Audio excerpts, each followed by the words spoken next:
Hello दोस्तों, मैं स्वागत करता हूं अपने channel Rohit Singh tricks and studies पे। दोस्तों, आज हम बात करेंगे इकोनॉमिक्स। किसके बारे में बात करेंगे दोस्तों? Today we are going to study about the economics. Economics क्या है, इकोनॉमिक्स का एक्टिविटीज़ क्या है, ठीक है, माइक्रो इकोनॉमिक्स क्या है। जो एक फर्स्ट चैप्टर है हमारा introduction, meaning of micro economics and micro and macro economics, इन दोनों के बारे में हम आज जानेंगे। ठीक है दोस्तों, तो आज जैसे देख सकते हैं micro activity sorry economic activity meaning, what is the meaning of economic activity, इसके बारे में हम जानेंगे। देखते हैं क्या लिखा हुआ बुक्स में। Economic activity is an important component of subject matter of economics. All economic activity arising out of unlimited wants and scarce meaning are included in the subject matter of economics. According to the modern economist, that activity is called economic activity, which is related to use limited resources for satisfying unlimited human wants. क्या है ये micro economics, sorry economic activity? दोस्तों, हम सभी कोई सुने होंगे या पढ़े होंगे कि इकोनॉमिक एक्टिविटी वो एक्टिविटी है जो कि रिलेटेड है पैसा से, अर्निंग से, इनकम से। All micro economics, all micro activity is not related to income, but income is related to micro economics. उसी तरह से यहाँ पे बताया जा रहा है कि अकॉर्डिंग टू मॉडर्न इकोनॉमिस्ट, जो एक्टिविटी रिलेट करता है लिमिटेड रिसोर्सेज से for satisfying unlimited human wants, जो ह्यूमन वांट्स, जो लोगों का जो चाहत है उसको सेटिस्फाई करता है, वही इकोनॉमिक एक्टिविटी है। ठीक है दोस्तों, बहुत important, economic activity is an important component of subject matter of economics. बहुत ही इंपॉर्टेंट कंपोनेंट है किसका? Subject matter of economics. All economic activity arising of unlimited wants, किससे अराइज होता है इकोनॉमिक एक्टिविटी? Unlimited wants. किसका? ह्यूमंस का। लोगों का जो अनलिमिटेड वांट्स है उसी से अराइज होता है ये। ठीक है दोस्तों, नीचे आएंगे। All economic activity do not generate income. मैंने आपको बताया थोड़ी देर पहले ही कि सभी इकोनॉमिक एक्टिविटी इनकम को जनरेट नहीं करते हैं दोस्तों। It is not necessary that income must always be created through the economic activity. ये नेसेसरी नहीं है जो कि इनकम हमेशा जनरेट हो थ्रू इकोनॉमिक एक्टिविटी। इनकम में और में not be generated by performing economic activity. वो इनकम जो है वो जनरेट हो भी सकता है, नहीं भी हो सकता है जब हम परफॉर्म करते हैं economic activity. For example, consumption is an economic activity but income is not generated by consuming an article. देखिए, कंजप्शन क्या है दोस्तों? हम कोई चीज को कंज्यूम कर रहे हैं, ठीक है, तो उससे हम कंज्यूम कर रहे हैं तो वहां पर क्या इनकम जनरेट हो रही है? नहीं हो रही है दोस्तों। मगर कंजप्शन क्या है? इकोनॉमिक एक्टिविटी है। तो दोस्तों, ये रहा इकोनॉमिक एक्टिविटी के बारे में। अब हम पढ़ेंगे काइंड्स ऑफ इकोनॉमिक एक्टिविटी। इसके बारे में हम समझेंगे कि काइंड्स क्या है, कितने तरह की इकोनॉमिक एक्टिविटी है। So now we have only 4 economic activities.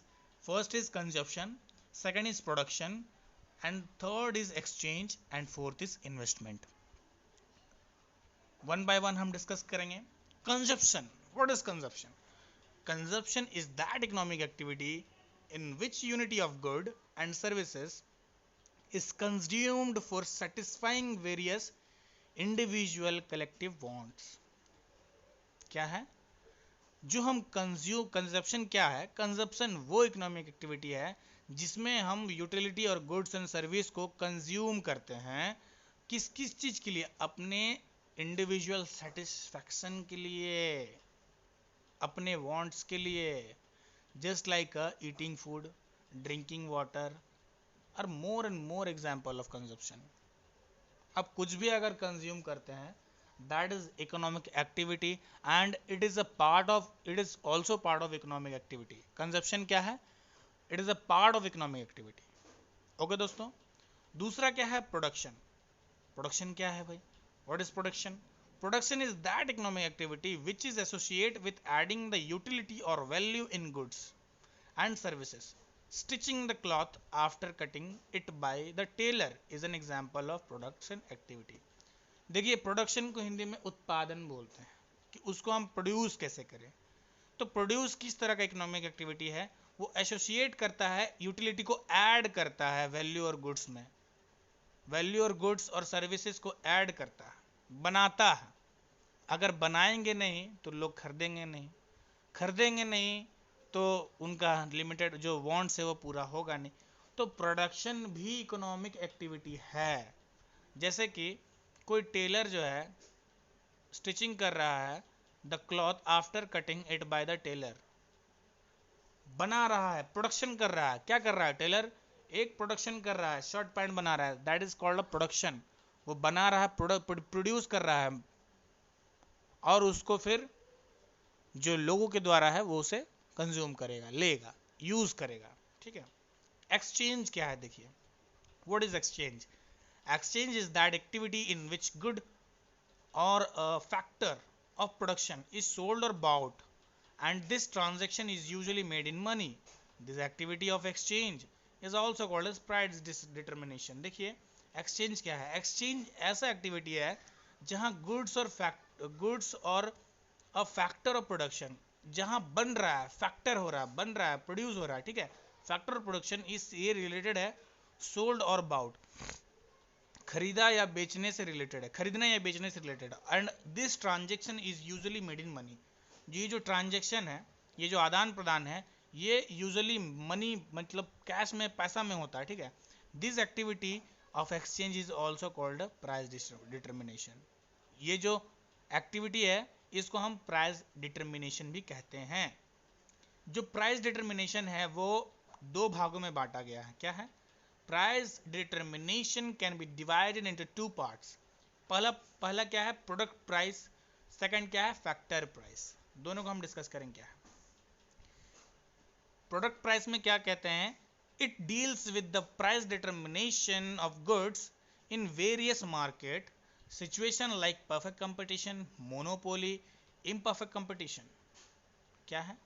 जो प्रोडक्ट प्राइसिंग है ये कहां पर होते हैं? Product pricing it deals with the price determination of goods in various market. ये मार्केट में होते हैं दोस्तों।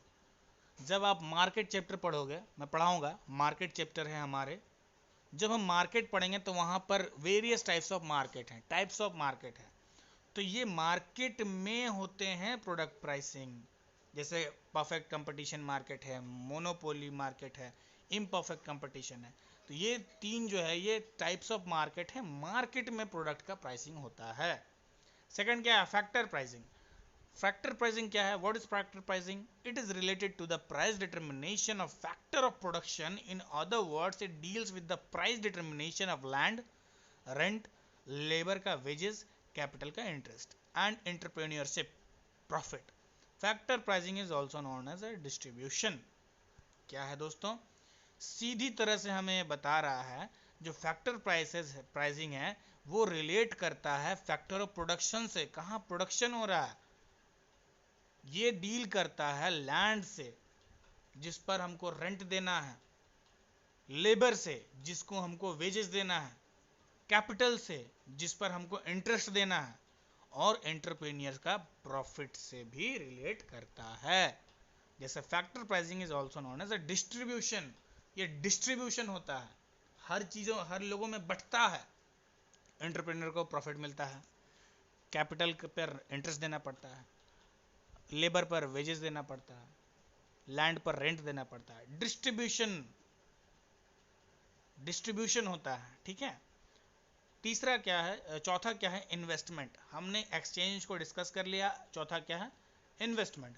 Investment is that economic activity which is associate with the production of capital goods for producing goods and service in future. Investment indirectly satisfy human wants. For example, produce machine for a tailor is an investment because it makes shirt for people and thus help us indirectly in satisfying human wants. बहुत ही आसान भाषा में लिखा हुआ दोस्तों मैं आप लोगों को बता रहा हूँ क्या है।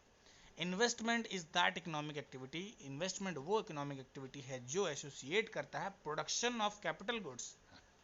जो हम देखिए एग्जाम्पल यहाँ पर दिया हुआ है एक चीज़ का कि अगर हम इन्वेस्टमेंट किए, ठीक है, इन्वेस्टमेंट कर किए और एक टेलर मशीन बनाए, एक मशीन बनाए, ठीक है, तो ये इनडायरेक्टली क्या कर रहा है, यू ह्यूमन वांट्स को सेटिस्फाई कर रहा है। कैसे बोलिए, हम इन्वेस्टमेंट किए, हम मशीन बनाए, टेलर हमसे खरीदा, ठीक है, अब टेलर उसके थ्रू जो शर्ट पैंट बनाएगा, जो भी कपड़ा बनाएगा, वो कॉमन पीपल पे जाएगा, मतलब लोगों के पास जाएगा। तो वो जो उनका वांट्स है इनडायरेक्टली किसने फुलफिल किया, हमने किया, जो इन्वेस्टमेंट किया। तो investment is also a economic activity, kinds of economic activity. ठीक है दोस्तों, अब हम पढ़ेंगे, हाँ, तो अभी हम पढ़ेंगे micro and macro level of economics activity. Analysing of economic activity may be done both at individual level at entire economic level. Eminent economist of Norway Ragnar Frisch has classified economics in two branches. कितने branches में हमारा economics है? Two branches. We have only two branches. Okay. The first is micro level and the second is macro level. Okay. At present two method, microeconomics analyze and macroeconomics analyze are used in analyzing economic activity. What is it? Analysing economic activity. क्या करता है, analyse करता है economic activity को। कौन सा चीज, micro और मैक्रो, ठीक है। Micro and macro have been taken from Greek words and micros and macros respectively. कौन सा वर्ड से, क्या वर्ड था पहले ग्रीक में, माइक्रोज and macros. Micro means small and macro means huge. So friends, first of all you have to understand about the micro meaning and macro meaning. If you are understand very well, अगर आप इसे समझ जाते हो, then you don't have any, आपके पास किसी भी प्रकार की चिंता की बात नहीं होगी। आप इकोनॉमिक्स खुशी खुशी पढ़ सकते हो और समझ भी सकते हो। सो what is it, what is micro? Micro में हम लोग सिर्फ इंडिविजुअल यूनिट के बारे में बात करते हैं और मैक्रो में एक होल थिंग के बारे में बात करते हैं, होल इकोनॉमी की बात करते हैं। माइक्रो में सिर्फ एक इंडिविजुअल के एक्टिविटी के बारे में बात करते हैं, एक इंडिविजुअल के इनकम के बारे में बात करते हैं।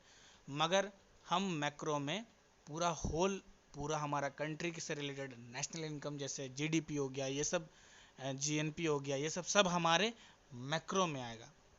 ठीक है, पढ़ते हैं क्या है micro economics. Micro economics is studies the economics activity only of the individual unit. मैंने आपको बताया, for example of the behaviour of individual consumer और प्रोड्यूसर और अ फर्म और such economic activity which are associated with the individual economic unit and hence are studied in micro economics. देखिए इसमें बताया, मैंने पहले ही बताया कि फॉर एग्जाम्पल जो बताया यहाँ पर भी, एक इंडिविजुअल कंज्यूमर का बिहेवियर, प्रोड्यूसर का बिहेवियर, फर्म का बिहेवियर, एक इंडस्ट्री का बिहेवियर, एक इंडस्ट्री का एक्टिविटी, सब किस में आएगा, एक चीज़ का, एक इंडिविजुअल का सारा कुछ आएगा माइक्रो में। मैक्रो में क्या आएगा, macro economics studies the economic activity at entire economic level. क्या है, पूरा इकोनॉमिक लेवल, पूरा पूरा पूरा इंडिया का, पूरा कंट्री का इकोनॉमिक लेवल के बारे में बात होता है। ठीक है दोस्तों, तो आइए हम थोड़ा डेफिनेशन को देख लेते हैं, कौन सा डेफिनेशन क्या क्या इकोनॉमिक्स के बारे में दिए थे। ठीक है, तो सबसे पहला क्या है, wealth related view point. Classical economist Adam Smith, सभी लोगों ने पढ़ा होगा, अगर नहीं भी पढ़ा है तो इनके बारे में पढ़िए। इनका डेफिनेशन क्या था, have included wealth, its earning distribution and use in the subject matter of economics. These economists have included economic men and his activities into the subject matter of economics. देखिए इनका कहना था कि जो इकोनॉमिक्स है वो वेल्थ रिलेटेड है, earning करना, इस चीज़ को डिस्ट्रीब्यूट करना, यूज़ करना। इनका कहने का मतलब था this economics have included economic man and his activity into the subject matter of economy. उनका जो एक्टिविटी था, उनका कहने का मतलब पैसा से रिलेटेड जो एक्टिविटी है वही इकोनॉमिक एक्टिविटी है। दूसरा क्या है, welfare related view point, Marshall ने जो दिया था, establish the concept of human welfare, मानव कल्याण का उनका डेफिनेशन था। इंस्टेड ऑफ वेल्थ, वेल्थ की जगह पे उनका क्या कहना था कि मैन वेलफेयर होना चाहिए। In the subject matter of economics, according to welfare related viewpoint, those activities should be included in the subject matter of economics which are associated to physical welfare. ऐसा इकोनॉमिक एक्टिविटी उनके द्वारा कहा गया था जो कि रिलेटेड हो, associate करता हो फिजिकल वेलफेयर को, मानव कल्याण को जो रिलेट करता हो वही है इकोनॉमिक्स। तो दोस्तों वीडियो ज़्यादा बड़ा होने के कारण मैं और दो है उसको और अभी डिस्कस नहीं करूँगा, हम आगे की ओर जाएंगे, आगे की ओर पढ़ेंगे। ठीक है, हम माइक्रो इकोनॉमिक्स, अब माइक्रो इकोनॉमिक्स का डेफिनेशन देखेंगे। क्या है डेफिनेशन? आप लोग इसको स्क्रीनशॉट भी ले सकते हो, इजीली है, आप लोग इसको याद भी कर सकते हो, बहुत इजी है। What is it? Let's go it. Small unit of an economy are included in micro economics. Example one consumer, as जैसे मैंने बताया था, as I said that on that time, one consumer, one producer, one firm, one industry, etc. In other words, individual unit are studied in microeconomics. Important definition of microeconomics are as follows. देखिए, according to के ई Boulding, उनका भी यही कहना था कि जो micro economics है वो क्या है, may be defined as that branches of analyzing which studies the economics behavior of individual unit, may be a person, a particular household or a particular firm. It is study of one particular with rather than all unit is combined together. देखिए बहुत ही आसान भाषा में यहाँ पर हमें बता दिया गया है कि देखिए स्मॉल यूनिट, माइक्रो इकोनॉमिक्स में एक कंज्यूमर, एक प्रोड्यूसर, एक फर्म, एक इंडस्ट्री होती है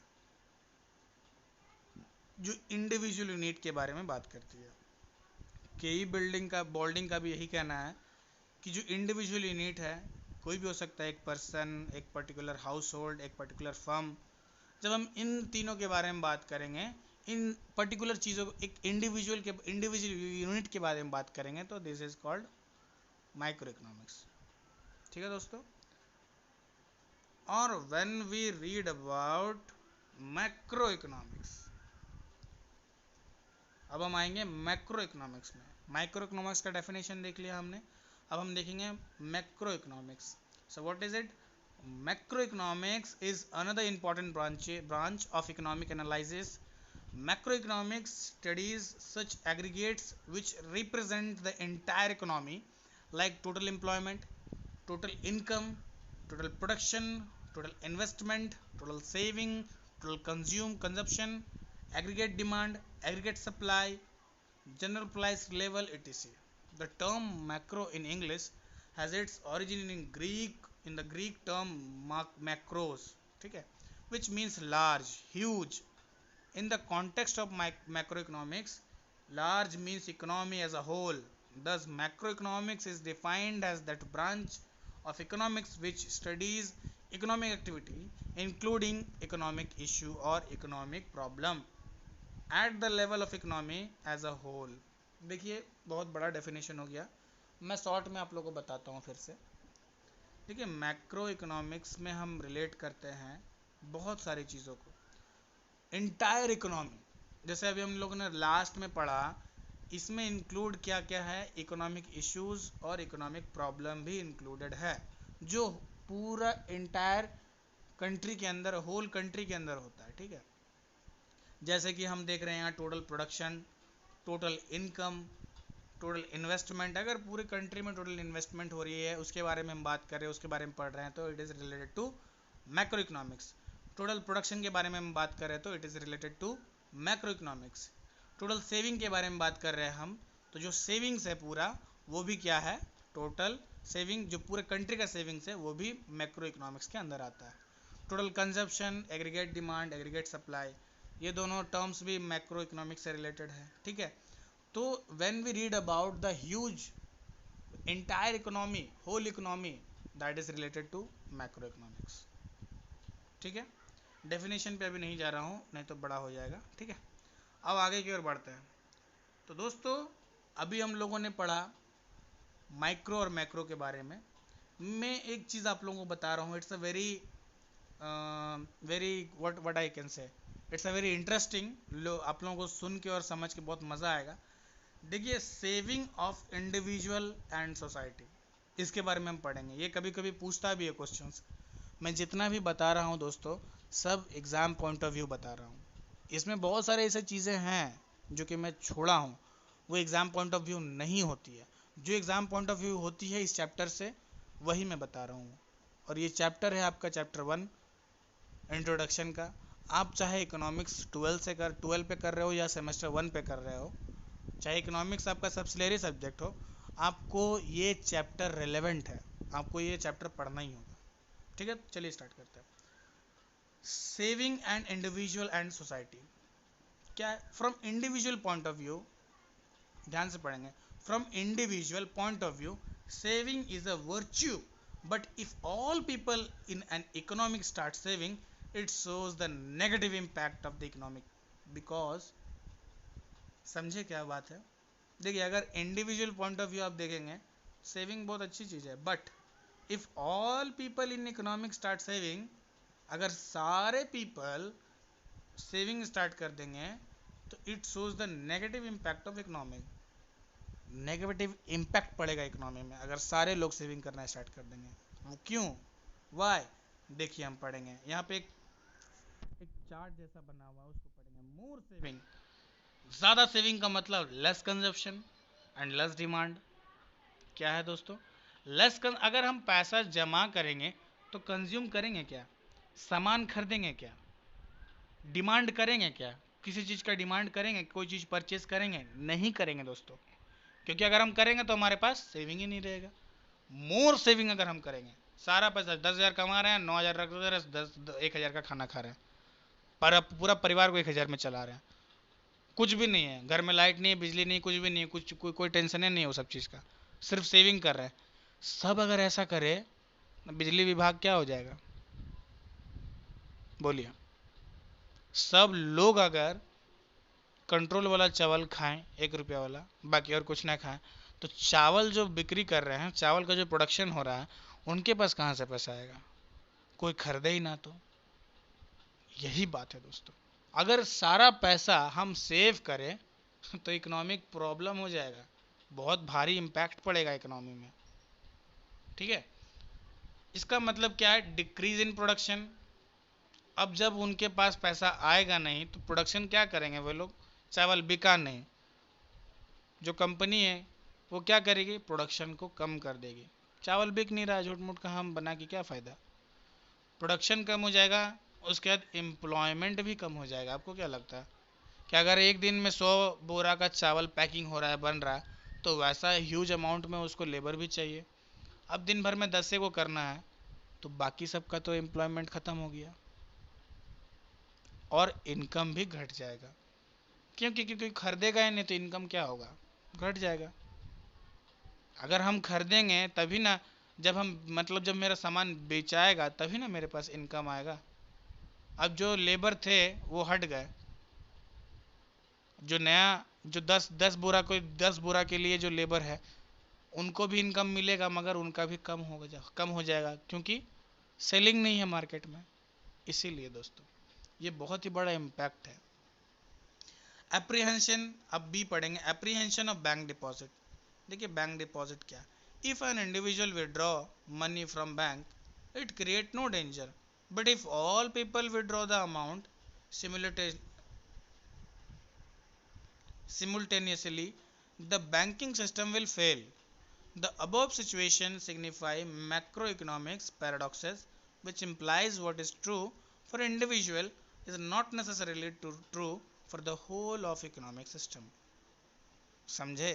नहीं समझे? मैं बता रहा हूँ। देखिए, अगर कोई भी इंडिविजुअल पर्सन अगर पैसा निकालता है बैंक से, तो उस पर किसी प्रकार के डेंजर नहीं, किसी प्रकार का खतरा नहीं है बैंक को। अगर सबको, बट इफ ऑल, अगर सबको ही निकाल ले अमाउंट अपने बैंक से, so the banking system will fail. क्या हो जाएगा? वो फेल हो जाएगा। बैंकिंग सिस्टम जो है वो फेल हो जाएगा। The above situation signify macroeconomics paradox, which implies what is true for an individual is not necessarily true for the whole economic system. तो अगर हम ऐसा करेंगे तो बैंकिंग सिस्टम फेल हो जाएगा, इकोनॉमिक सिस्टम फेल हो जाएगा और बहुत परेशानी झेलना पड़ सकता है बैंक को। ठीक है, बहुत ही अच्छा ये टॉपिक था आज। और एक टॉपिक है, what is difference between micro economics and macro economics. देखिए ये वीडियो भले बड़ा है मगर चैप्टर 1 आपका इसमें कंप्लीट हो जाएगा दोस्तों। देख लीजिए, थोड़ा सा और वेट कर लीजिए, देख लीजिए, ठीक है। It is a concern with an individual economic unit like a consumer, a firm, a industry और इनकम और ऑफ एन इंडिविजुअल।